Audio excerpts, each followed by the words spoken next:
ತುಂಬಾ ಜನ ಎಡಿಟರ್ಸ್ಗಳು emotionally connect ಮಾಡೋದ್ರಲ್ಲಿ ಫೇಲ್ ಆಗ್ತಾರೆ. ಇದಕ್ಕೆ ಒಂದು ಸಿಂಪಲ್ ದಾರಿ ಏನಂದ್ರೆ, ನೀವ್ ಅನ್ಕೊಬಹುದು ನಿಮ್ ವಿಡಿಯೋ ತುಂಬಾ ಬೋರಿಂಗ್ ಆಗಿದೆ ಅಂತ ಹೇಳ್ಬಿಟ್ಟು, ಬಟ್ ಖಂಡಿತ ಅಲ್ಲ. ನೀವ್ ಅದನ್ನ ಜಸ್ಟ್ ಎಮೋಷನಲಿ ಡಿಸ್ಕನೆಕ್ಟ್ ಮಾಡ್ಬಿಟ್ಟಿದ್ದೀರಾ ಅಂತ. ಇದಕ್ಕೆ ಒಂದು ಸಿಂಪಲ್ ಫಿಕ್ಸ್ ಏನಪ್ಪಾ ಅಂತ ಹೇಳಿದ್ರೆ, ನೀವ್ ಯಾವಾಗ್ಲೂ ವಿಡಿಯೋನ ಬೀಟಿಗೆ ತಕ್ಕಂಗೆ ಕಟ್ ಮಾಡ್ತಿದ್ದೀರಾ, ಬಟ್ ನೀವ್ ಅದನ್ನ ಹಾರ್ಟ್ ಬೀಟಿಗೆ ತಕ್ಕಂಗೆ ಕಟ್ ಮಾಡ್ತಿದ್ದೀರಾ ಅಂತ ಯಾವತ್ತಾದ್ರೂ ಯೋಚನೆ ಮಾಡಿದ್ರ? ಲಿಟ್ರಲಿ ಅಲ್ಲ.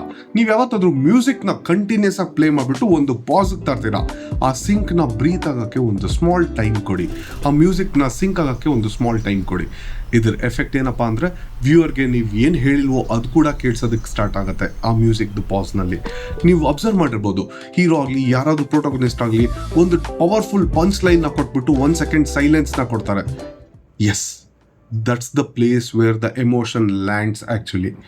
ಸೊ ನೆಕ್ಸ್ಟ್ ಟೈಮ್ ನಿಮ್ಮ ಮ್ಯೂಸಿಕ್ನಲ್ಲಿ ನಾಯ್ಸ್ನ ಬೇಕಿದ್ರೆ ಕಟ್ ಮಾಡಿ, ಬಟ್ ಆ ಸೈಲೆನ್ಸಲ್ಲಿರೋ ಮೂಮೆಂಟ್ಸ್ನ ಮಾತ್ರ ಕಟ್ ಮಾಡಿಬಿಡಿ.